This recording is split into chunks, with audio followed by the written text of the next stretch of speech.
아멘.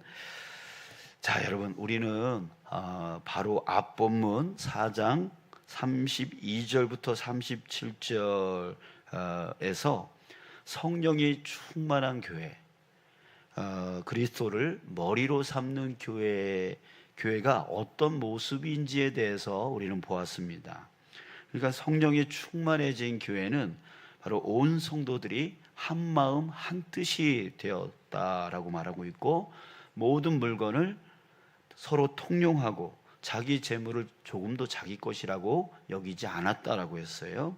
또 게다가 밭과 집이 있는 사람들은 그것을 다 팔아서 사도들의 발 앞에 둠으로 인해서 그걸 갖고 가난한 사람들에게 나눠줄 수 있도록 했습니다. 그 대표적인 사람이 바로 바나바였다라고 말하고 있어요. 자, 이렇게 성령 충만하니까 인간은 욕심의 동물인데 그 욕심이 다 떠나가고 자기 것을 자기 것으로 여기지 아니하고 다른 사람들에게 나눠주는, 그래서 그 당시에 그 교회 안에 가난한 사람이 없더라 이렇게 되어질 정도로 그런 놀라운 일이 일어났다라는 거죠. 자, 하지만 이것이 초대교회의 모습의 전부는 아닙니다. 전부는 아니에요. 우리는 성령의 능력을 과소평가해서는 안 되지만 또 동시에 사탄의 능력도 과소평가하면 안 됩니다. 우리는 성령이 충만하면 악한 영들이 틈 못할 거다 이렇게 생각을 하지요. 그러나 그렇지 않다라고 하는 거예요. 놀랍게도 도리어 성령이 충만한 그 곳이 사탄이 가장 활동하기 좋은 곳이 되기도 한다는 거예요. 기독교의 영성가인 헨리 나우엔이 이런 말을 했습니다. 심각한 아이러니는 사탄은 자기가 가장 안전하게 숨을 장소를 우리가 명백하게 하나님 나라의 일을 하는 바로 그곳에서 찾는다는 사실이다. 하나님의 이름은 수많은 악마적 행위를 위해 이용된다. 그것은 사탄의 가장 안전한 가면이다. 이렇게 말했어요. 쉽게 말해서 무슨 뜻이냐면 사탄은 하나님 나라의 일을 하는 척하면서 활동하기를 좋아한다라고 한 얘기예요. 예를 들어서 우리 중세 시대 때에 교회 권위에 대해서 막 반대를 하거나 저항을 하게 되어지면 그 사람을 붙들어다가 화형을 시켰습니다. 불에 태워 죽였습니다. 그걸 뭐라 그랬냐면 마녀사냥이다 이렇게 말하고 있어요. 마녀사냥. 그러니까 교회가 잘못했던 잘못하지 않았던 간에 그 교회에 대해서 반대하는 사람들을 잡아다가 무조건 이 사람은 악마야, 이 사람은 마녀야 라고 하면서 불태워 죽였단 말이에요. 하나님의 이름으로. 그런 거예요. 하나님의 이름을 빌어서 내가 하는 일은 정당하다 무조건 그렇게 우기면서 마녀로 몰아버렸던 그 중세시대의 모습을 우리는 볼 수가 있어요. 자, 오늘 본문 말씀도 좋은 예를 우리에게 보여주고 있습니다. 바로 아나니아와 삽비라라고 하는 이 부부 이야기인데요, 이들은 바나바가 했던 것 같이 자신의 땅을 팔아서 사도들 발 앞에 두었습니다. 자, 거기까지는 좋았어요. 하지만 이들은 그 판값에서 얼마를 감춰서 그 중에 일부만 가지고 왔다는 거예요. 또한 그 아내 삽비라는 땅 판값이 전부라고 속였습니다. 이 땅값 전부입니다. 전부 드리는 겁니다. 이렇게 속였어요. 물론 땅을 팔아서 그 땅 판값에 전부를 드리든 아니면 일부를 드리든 그거는 이 부부가 마음이죠. 이 부부 마음이죠. 근데 뭐가 문제였냐면 이들은 애초부터 속이기로 작정한 거예요. 전부 다 드리는 것처럼 하면서 일부만 드렸던 거예요. 그들에게는 딴 목적이 있었습니다. 이렇게 하는 딴 목적이 있었어요. 먼저는 자기들도 남들처럼 성령 충만한 것처럼 보이고 싶었어요. 그래서 제사를 팔아서 이렇게 우리도 헌신합니다 이런 거 보여주고 싶었던 거예요. 또 바나바가 사람들에게 막 인정받으니까 자기네들도 인정받고 싶었던 거예요. 그래서 교회에 중요한 인물인 것처럼 보이고 싶었던 거예요. 그래서 이런 짓을 하게 되어진 거죠. 즉 그들은 자신들의 평판을 스스로 조작하려고 했습니다. 그들은 참된 평가는 하나님이 하시는 것이다. 또 진정한 영광은 하나님으로부터만 온다라고 하는 것을 잊어버렸어요.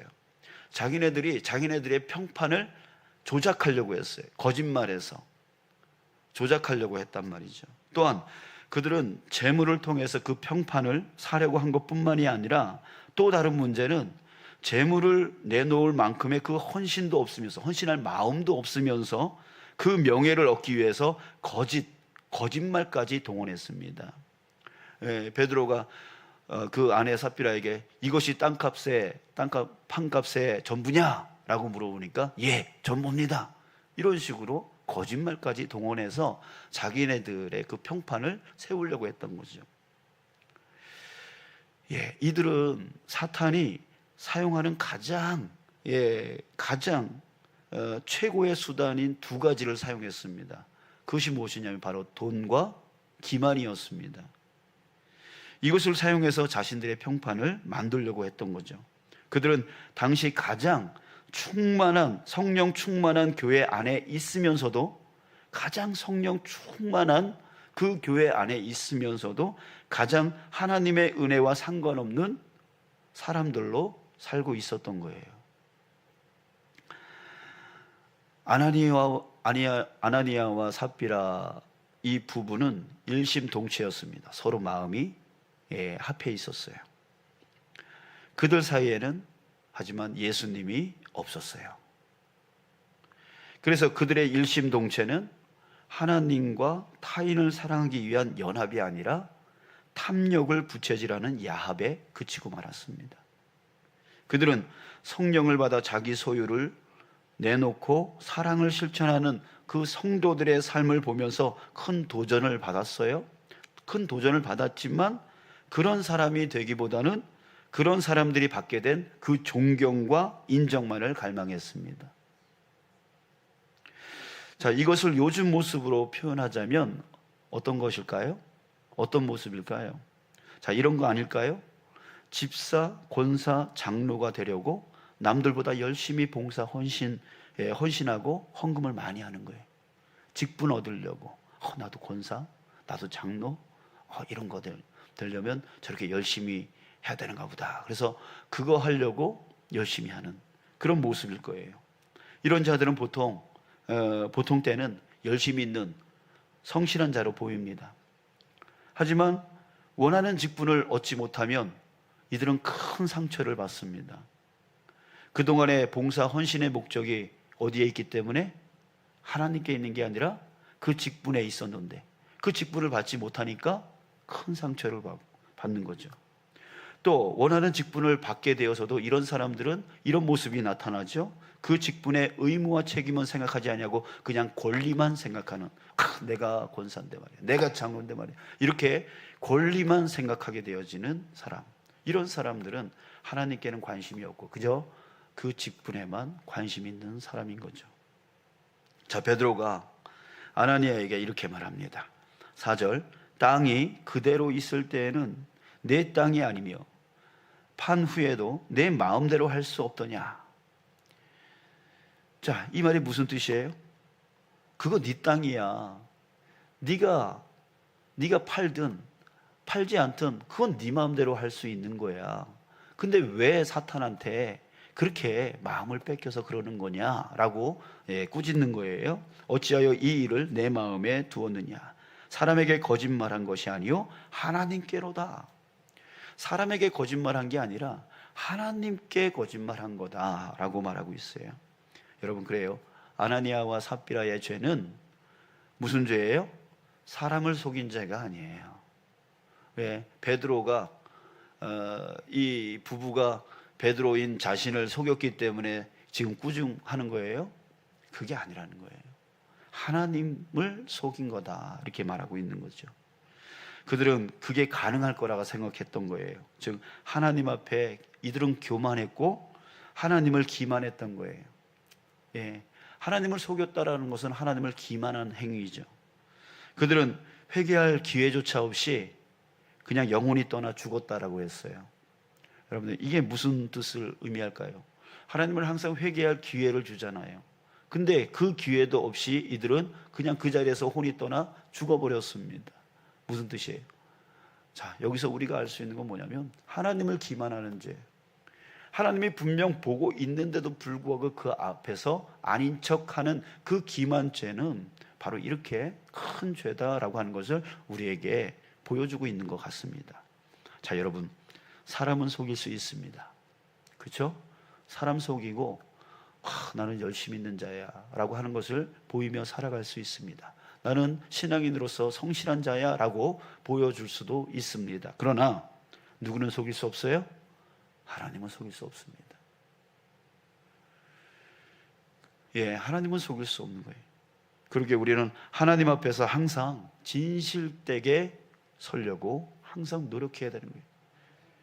사람들에게 잘 보이려고 하기보다는 하나님 앞에 진실되게 서려고 하는, 무슨 일을 하든 간에 하나님 앞에서 이 일을 하려고 하는, 그냥 거칠애로 그냥 해서 내 평판을 늘리려고, 저 사람 정말 성실한 사람이야, 저 사람 정말 믿음 있는 사람이야, 이런 소리 들으려고 속이는 그런 삶을 살아서는 안 된다는 거예요. 하나님은 우리의 중심을 보신다라고 했잖아요. 하나님을 속일 수는 없어요. 그것은 하나님을 기만하는 행동인 거예요.